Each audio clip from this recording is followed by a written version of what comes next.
and welcome to the Fabled Table. Here we're going to together create meals that are going to help you on your personal journey. High calorie restaurant quality meals that aren't very nutritious for you are going to be transformed with my better than meal makeovers to make them healthy and nutritious. No more eating like a rabbit for you. Today we are going to work with one of my favorite vegetables of all time. The one, the only, the Brussels sprout. Okay, let's be honest here. Brussels sprouts are never going to win any popularity contests. They are probably the weakest member of the veggie pack, and everyone loves to pick on them. Brussels sprouts are deemed to be ugly and deemed that they really stink. But to be fair to the Brussels sprout, when they are overcooked, they do look a bit drab and, well, they smell like a fart. Like all cruciferous vegetables, Brussels sprouts here are high in a chemical compound that, when introduced to a sufficient amount of heat over time, produce hydrogen sulfide. Here's a general rule of thumb for you. Any chemical compound with the word sulfur in it is a dead giveaway it's going to in fact smell bad. Think sulfur, think rotten eggs. Same thing as why it smells bad is because of the compound sulfur. Cabbage still does this, ghost broccoli, aka cauliflower, does this, and even our good friend the broccoli will in fact do this if cooked long enough. Now, the color change is in fact related to that signature stinky smell. Brussels sprouts here are high in chlorophyll B. When heated, chlorophyll B turns into pheophytin B. Chlorophyll B, that beautiful yellow-green color. Pheophytin B, well, it's not. The change happens rather quickly when chlorophyll is heated with an acid. Now, fun fact for you, green veggies give off acid during the cooking process. This is the reason why you never want to cook green vegetables with the lid on. You see, the moisture that is released from the vegetables collects on the lid and is now extremely highly acidic. It then in returns rain downs on your vegetables. Now, saying this, it is not an instant reaction. Before the color goes bleak, it does get super bright green. The reason for this is because the heat drives off the air particles inside the plant cells. This makes the chlorophyll super bright and is more seen. Probably the biggest mistake that people make is that they overcook these beautiful little cabbages because they feel like they need to be over tenderized. So, let's give some respect to one of my personal favorite vegetables and let's include it in today's meal makeover. The choice I'm making over today is we are going to take Panera's signature strawberry poppy seed salad, boost up its nutrition a little bit, and my favorite part, not be $13 for a salad. Because I don't know about you, but this mom, I'm sure as heck not spending $13 for no salad. So, let's take a look at how we properly prepare these veggies so that way we can include it in today's meal makeover. Now, when going to the market, the easiest way to know what you should be buying for Brussels sprouts is how you're going to prepare it. If you're going to be baking or steaming your Brussels sprouts in large pieces, the smaller Brussels sprout sizes are going to be what you're looking for. The reason why is because they are going to cook faster before releasing the stinky smell, and also they are going to be sweeter. Now, if you're shredding Brussels sprouts, that's where the big ones are going to come in, because we're going to be cutting these down, so therefore the surface area isn't going to be as big, and so once again will not produce that stinky smell. Now, how we prepare a Brussels sprout is, I'm going to use the big one just because it's easier to see. We are going to remove the tough outer leaves, and we're going to check for any blemishes. If you see a leaf that is in fact got black on it or dirt or anything that looks bad, this one actually looks really good, we're going to want to pull off that leaf. But since this one is in really good quality, the next step is we're going to remove the woody brown end. Just take your knife and slice it off. Now, if we were going to be steaming these whole and keeping it this size, you would want to take and place an X right through it about 1/4 to 1/2 inch deep. The reason why is because the heat will be able to penetrate the Brussels sprout, be able to cook the middle of it, and get it out of that pan before the phytophytin kicks in to make it stink. Now, for today's purposes, we are going to take the small Brussels sprout, once again removing the outer leaves that are quite bad looking. Remove the woody stem. And then we are just going to cut it in half. And then one more time down the center, quarter them. Once we have the Brussels sprout quartered, we are then just going to place it in our bowl. We are using a ½ pound of Brussels sprouts today in our recipe. To our Brussels sprouts, we are going to be adding the following cast of characters. We are adding 1 clove of garlic, 1/8 of a teaspoon of dry thyme. If you have fresh thyme, it would be the equivalent to 1 sprig. Dump that in the bowl. And then we will be adding exactly a ½ tablespoon of olive oil. You can also use avocado here, but I'm going to choose the olive oil over the avocado oil today, just because I prefer the taste of it in this kind of a recipe. We're going to toss our Brussels sprouts and garlic and thyme with that olive oil, and we are going to head over to the stove to be able to prep the Brussels sprouts for the heat. Now, we have our skillet currently over medium heat, and we are going to drop our Brussels sprouts into the hot pan. Rule of thumb, if you don't want the phytophytin to kick in to start to produce that stinky smell, you want to make sure you cook your Brussels sprouts no longer than 7 minutes. Once you hit the 7-minute mark, you want to instantly pull the Brussels sprouts off the heat and put them into a plate or a bowl so that way they do not continue cooking. Now, what I'm looking for right now is I am making sure to just move them around slightly so that way we get them nice and caramelized. These little brown bits on it are just going to be flavor. So that is what we are going to be looking for. Keep just slightly moving them around so that way they don't stick to the pan. And now that we're at our 7-minute mark, we are going to remove from heat and we are going to move them off to the side. Spread them out so that way they don't continue to steam. And we're going to set these off to the side so that way they can cool to be used in our salad later. Now, while our Brussels sprouts are cooling, we are going to prepare the dressing. For the dressing, a standard panera salad is just straight up Poppyseed. But I figured, why not enhance that strawberry flavor by using the strawberries themselves to be able to give us the sugar in our dressing. So what I did was I quartered 5 large strawberries. We're going to pop them right in our little blender cup here. Oops, I had one escape. To our strawberries, we are going to add 10 fresh basil leaves. You are going to want fresh here. This is the one time we're not going to want to use a dry ingredient. With the basil leaves, we are going to add 4 tablespoons of white wine vinegar. 1,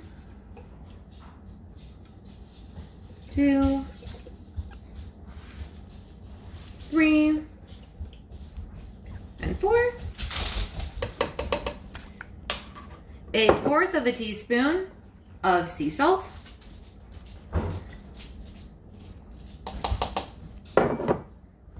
A teaspoon of whole grain mustard. You can use Dijon here if that's what's in your refrigerator. No need to go out and buy any fancy mustards if you don't have any. This is supposed to be simple and easy and on your budget. So don't go buying fancy mustard if you don't have to. So I just prefer the whole grain mustard, so that's why we're using that today. And then, once we have everything in the blender cup, we are going to throw our blades on. And all we're going to do is blend this until it's smooth.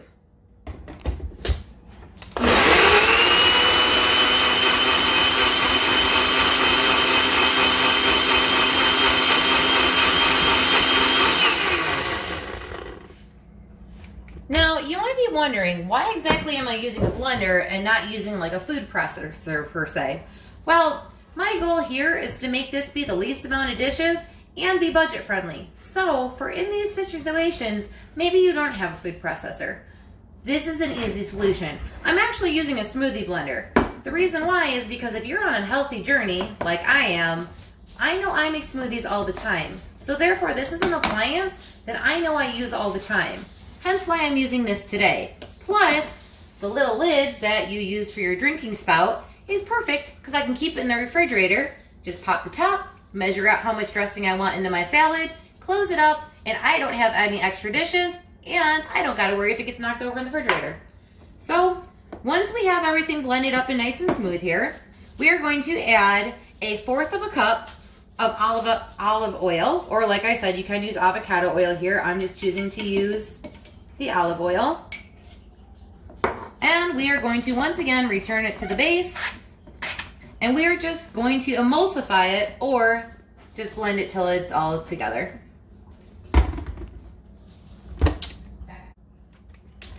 Once our concoction is nice and put together, this is when we're going to add in those poppy seeds that are so distinctive in the poppy seed dressing. We are just going to be adding 1 tablespoon of said poppy seeds. So just throw them on in there in the pot. And like I said, this is why I like using the smoothie cup, because all I'm going to do is just literally screw on my top like you would for drinking. Once it's nice and tight, close it on up, and then just shake it up to incorporate the poppy seeds. That's your dressing, and now we're just going to save it for later to let the flavors combine and meld together. Now, since this salad contains fruit, we have the following fruits. We have strawberries, mandarin oranges, blueberries, and this one is an odd one, but it does in fact contain a pineapple. So, how do we know we're picking the perfect pineapple while we're at the market? Now, many of them have sales tags that say that they're deliciously sweet or super ripe, but there's only one real way of knowing whether or not that's a true statement. And the way you tell a pineapple is not from the top, but actually from its bottom. A pineapple connects to the tree via the bottom, and it stems outward. So, to tell whether or not you have the perfect pineapple, the best thing to use is actually your nose. Sniff the bottom of a pineapple. If it smells like a pineapple, like a fresh can of pineapple, you know that your pineapple is ripe. If you have no scent at all or it's very faint, that pineapple is not a fresh pineapple that is ripe for the picking.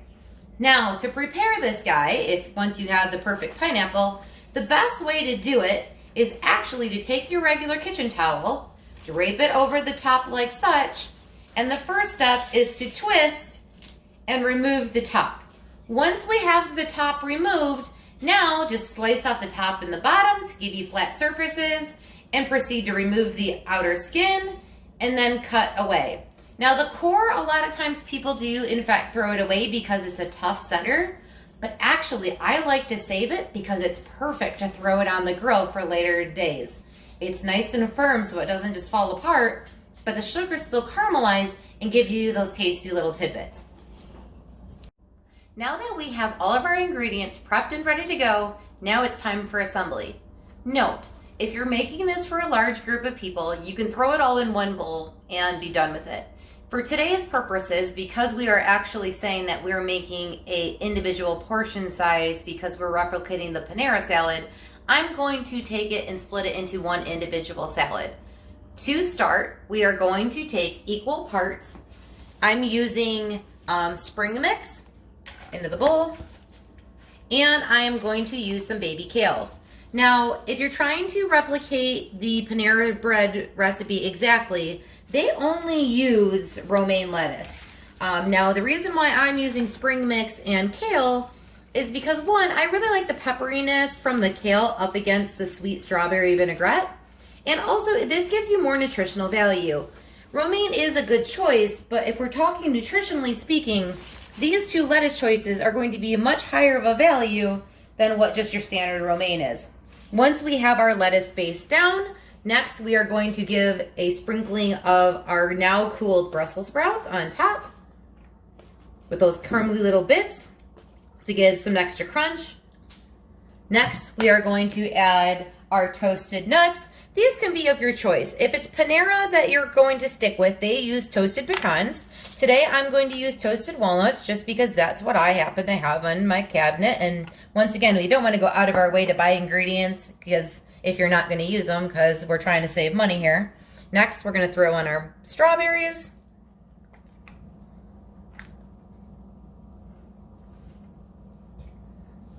I just quartered these just in a bite-sized pieces just because they're easier to eat that way. Feel free to cut them however is best for your preference. After we put the strawberries on, next we're going to add on that diced pineapple.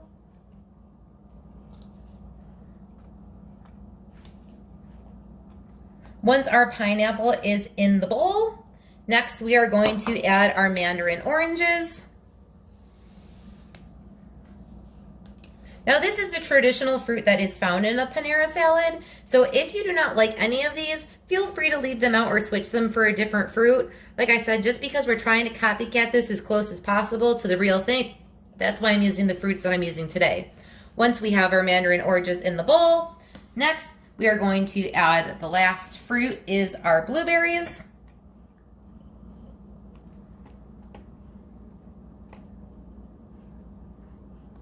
And our final ingredient is going to be that delicious strawberry poppy seed vinaigrette that we made earlier. This is, like I said, why I like using the shaker cup, is because now all I have to do is pop the top and pour it on. No having to use any other dishes, because heaven knows my teenage boys already use enough dishes as it is, and I can't stand doing tons of dishes. So the less dishes, the better. Once you add your dressing, you are good to go for your salad.